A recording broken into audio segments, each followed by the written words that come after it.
कि लीजी शौकी के साथ वहाँ से आगे बढ़ रहा होता है, लेकिन जैसे वो आगे बढ़ रहा था उसे रास्ते में लिंगलोंग नाम की एक लड़की दिखाई देती है, जो कि असल में लीजी की कजन थी। वो दोनों जैसे ही वहाँ से आगे बढ़ रहे होते वहाँ पर एक स्कॉर्पियन आ जाता है, जो वहाँ आने के बाद उन दोनों के ऊपर अटैक करना स्टार्ट कर देता है। वो दोनों वहाँ पर अपनी पावर का इस्तेमाल करते हुए उसे रोकने की कोशिश करते हैं, लेकिन उस स्कॉर्पियन ने उन्हें काफी कई टक्कर दी थी। लेकिन तब भी वहाँ पर लीजी अपनी उस वेपन का इस्तेमाल करते हुए स्कॉर्पियन का खेल खत्म करने में कामयाब हो जाता है। जिसके बाद यहाँ से ये एपिसोड शुरू होता है। तो इस एपिसोड की शुरुआत में हम सेकंड ब्रदर को देखते हैं, जिसके पास लिन सॉन्ग नाम का एक आदमी आया था। वहाँ आने के बाद वो सेकंड ब्रदर से कह रहा होता है, लगता है तुम्हें ज्यादा देर तक के अपनी लीडर वाली पोस्ट नहीं चाहिए, अगर चाहिए होती तो अब तक के तुमने यहाँ पर लीजी को मार दिया होता। और देखो अभी तक की वो जिंदा है। सेकंड ब्रदर यहाँ पर सॉन्ग के कहने पर ही लीजी को मरवाना चाहता था, और सॉन्ग यहाँ पर लीजी को इसलिए मरवाना चाहता है क्योंकि लीजी की एक प्रिंसेस के साथ एंगेजमेंट फिक्स हो चुकी है।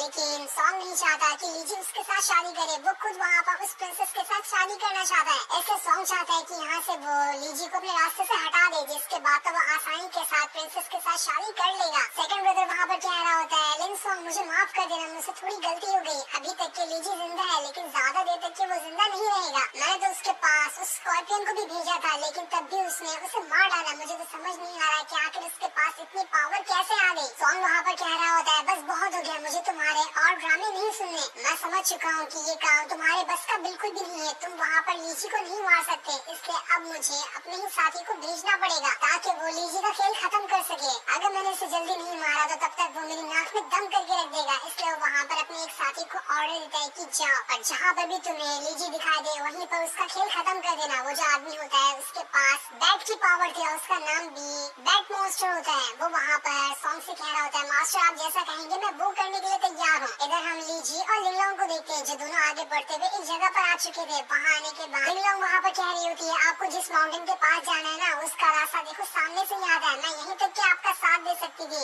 अब मुझे यहाँ से जाना होगा क्योंकि मेरी माँ को अभी तक के सेकंड ब्रदर ने अपने कंट्रोल के अंदर करके रखा है। लीजी वहाँ पर लिंगलोंग से कह रहा होता है, लिंगलोंग मुझे माफ कर देना, मेरी वजह से तुम्हें कितनी ज्यादा परेशानियाँ उठानी पड़ी होगी। जिस पर लिंगलोंग कहती है, आपको ऐसा कहने की जरूरत नहीं है, ये सारी चीजें हम यहाँ पर आपके लिए ही तो कर रहे हैं। मैं और मेरी माँ ने आपको पावरफुल बनाने के लिए सारे खतरों से लड़ने के लिए तैयार हैं। आप बस यहाँ पर इस पूरे के पूरे कॉन्टिनेंट के सबसे ज्यादा पावरफुल कल्टीवेटर बन जाओ, उसके बाद तो आप हमारे सारे दुश्मनों को खत्म कर देना। इसी उम्मीद में हमने आपकी मदद की है, क्योंकि हमारे लिए तो हमारी फैमिली के सबसे बड़े और मेन हेड तो आप ही हैं। चाहे कोई भी क्यों ना आ जाए हेड बनने के लिए, हमारे दिल में आपकी जगह कोई भी नहीं ले सकता। और इतना कहने के बाद वो वहाँ से चली जाती है।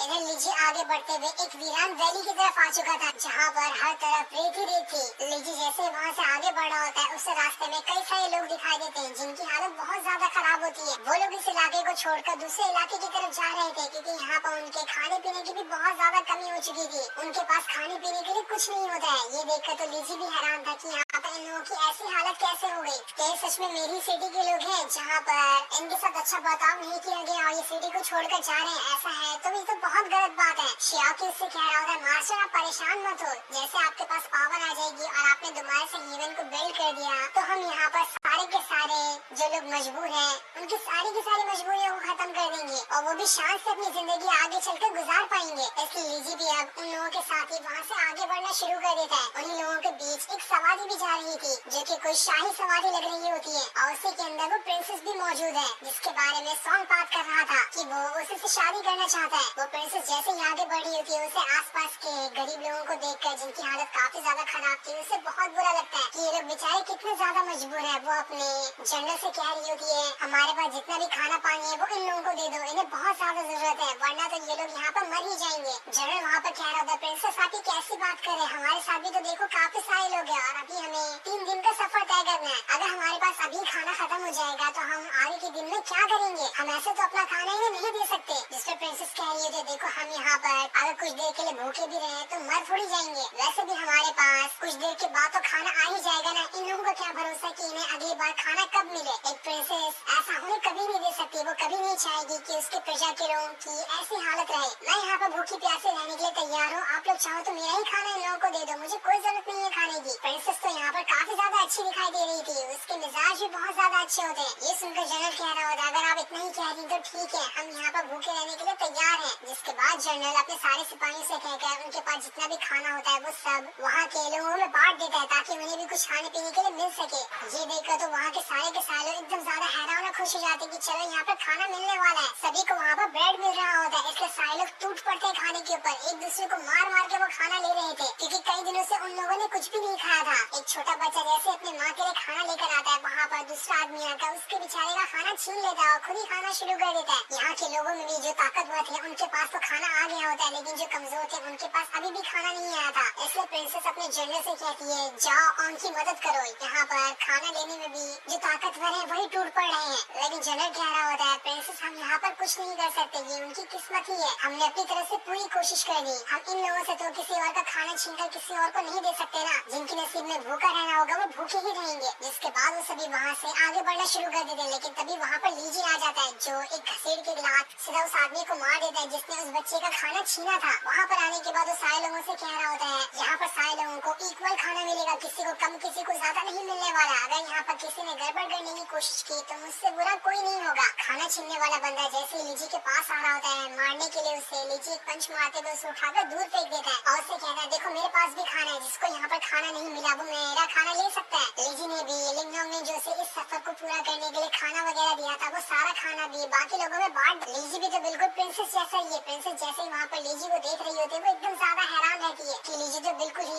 एकदम दरिया दिल इंसान है जैसे कि मैं हूँ। साथ ही लीजी वहाँ पर उस बंदे को भी खाना दे देता है जो सभी का खाना छीन रहा था और उसे सबक भी देते हुए जाता है कि आगे से ऐसा मत करना। जिसके बाद वो दोबारा से अपने बीच पे बैठते हुए वहाँ से जाने लगता है। जैसे वो वहाँ से गुजरता है प्रिंसेस के पास जो उसका गोकिन होता है वो अजीब तरह से ग्लो करना शुरू हो जाता है। ये देखकर प्रिंसेस समझ चुकी थी कि जरूर यहाँ पर लीजी के साथ कुछ गड़बड़ होने वाली है, तभी उसका गोकिन इतने ज्यादा अचानक तरीके से चमकने लग गया। इसके बाद हम बैड डीमन को देखते हैं जो वहाँ पर लीजी का ही पीछा कर रहा था। वो लीजी की जान लेने के लिए उसके पास पहुँच गया होता है। श्याओकी जैसे वहाँ पर बैड डीमन को देखता है वो लीजी से कह रहा होता है मैंने इसे पहले भी देखा था, मुझे लगा था दूसरे रास्ते जा रहा है पर मुझे क्या पता था कि ये तो हमारा ही पीछा कर रहा है। लीजी कह रहा होता है बैड डीमन तुम्हें भी यहाँ पर उस सॉन्ग नहीं भेजा है क्या मुझे मारने के लिए? क्या उस सॉन्ग के पास कोई ढंग का इंसान नहीं जो वो ऐसे अजीब अजीब इंसानों को यहाँ पर भेजता है, कभी जानवरों को भेज देता है? खैर लगता है तुम्हें भी तुम्हारी औकात दिखानी ही पड़ेगी। वो बैड डीमन वहाँ पर अपनी पावर का इस्तेमाल करते हुए लगातार लीजी के ऊपर अटैक करना स्टार्ट कर देता है। लीजी ने भी वहाँ पर अपने वेपन को बाहर निकाल लिया था, उस वेपन का इस्तेमाल करते हुए वो वहाँ पर बैड डीमन के अटैक को रोकने की कोशिश करता है, लेकिन बैड डीमन यहाँ पर पावरफुल दिखाई दे रहा था। वो वहाँ पर कई सारे खतरनाक अटैक सीधा लीजी के ऊपर करते जा रहा होता है, लेकिन लीजी इतनी आसानी से कहाँ हार मानने वाला था। उसके पास जो वेपन होता है उसने बैड डीमन के सभी अटैक को रोक लिया था। ये देखकर बैड डीमन कह रहा होता है बच्चे तुम तो कमाल के निकले, यहाँ पर जो तुम्हारा वेपन है वो बहुत अच्छा है, मुझे यकीन नहीं हो रहा कि तुमने इतनी आसानी के साथ मेरे इस अटैक को रोक लिया, लेकिन अब यहाँ पर मेरी बैड स्पिरिट से लड़ने के लिए तैयार हो जाओ। जिसके बाद उसने वहाँ पर अपनी बैड स्पिरिट को बाहर निकाल लिया था। उसे निकालने के बाद वो काफी खतरनाक वाला अटैक लीजी के ऊपर करने वाला होता है। लीजी दोबारा से अपने वेपन को सामने लाकर उस बैड की स्पिरिट को रोकने की कोशिश करता है, लेकिन वो बैड स्पिरिट यहाँ पर ज्यादा पावरफुल दिखाई दे रही थी। लीजी कितनी भी कोशिश क्यों ना कर ले वो वहाँ पर उस बैड स्पिरिट को रोक पा ही नहीं रहा होता है। लीजी श्याओकी से भी पूछता है श्याओकी बताओ मुझे कि मुझे यहाँ पर क्या करना चाहिए, मैं तो यहाँ पर इसे नहीं रोक पा रहा। तब श्याओकी कहता है तुम्हारे जो वेपन है उसके अंदर उस स्कॉर्पियन की पावर गई है ना, उसका पॉइजन का इस्तेमाल करो और इस बैड डीमन के ऊपर अटैक कर दो। उस स्कॉर्पियन के पास किसी को भी स्टॉप करने की पावर थी, उस वजह से ये बैड डीमन भी यहाँ पर स्टॉप हो जाएगा। इसलिए वहाँ पर जैसे ही लीजी उस अटैक का इस्तेमाल करता है बैड डीमन वहाँ पर पूरी तरह से स्टॉप हो चुका था। ये देखकर तो लीजी हैरान और खुश हो जाता है कि चलो ये तो बहुत बढ़िया है, मैं किसी को भी यहाँ पर स्टॉप कर सकता हूँ। और बैड डीमन के स्टॉप होने का फायदा उठाते हुए लीजी उसके ऊपर कई सारे लगातार अटैक पे अटैक किए जा रहा होता है, जिस वजह से बैड डीमन की वहाँ पर हालत खराब हो चुकी थी। लीजी तो वहाँ उठने के लिए तैयार ही नहीं था, उसके ऊपर घूसों की बारिश कर देता है और जैसे वहाँ पर शॉकी को मौका मिलता है उसने वो वेपन उठाते हुए सीधा पीछे से ही आकर बैड डीमन के सर पे मार दिया था, जिस वजह से बैड डीमन और ज्यादा चोटिल हो जाता है। लेकिन बैड डीमन वहाँ पर हार नहीं मानने वाला था, उसने दोबारा से वहाँ पर अपनी बैड स्पिरिट को बाहर निकाल लिया होता है ताकि वो उसका इस्तेमाल करते हुए लीजी की जान ले सके। तब ये देखकर शॉकी जो होता है उस वेपन के अंदर से सीधा का सीधा स्कॉर्पियन की स्पिरिट को ही बाहर निकाल लेता है कि चल मैं अब देखता हूँ कि तेरे बैड स्पिरिट के अंदर कितनी ज्यादा पावर है कि वो इस स्कॉर्पियन की स्पिरिट के साथ लड़ भी पाता है या फिर नहीं। स्कॉर्पियन की स्पिरिट तो वहाँ पर बैड की स्पिरिट की वहाँ हालत खराबी कर देती है, ऐसा लग रहा था कि बैड स्पिरिट यहाँ पर खत्म ही हो जाएगी। इसलिए बैड डीमन अपनी बैड स्पिरिट के साथ वहाँ से भागने की कोशिश करता है, लेकिन लीजी उसे इतनी आसानी से कहाँ भागने देने वाला था। वो अपनी पावर का इस्तेमाल करते हुए उसे वहाँ पर रोक लेता है, लेकिन तब भी यहाँ पर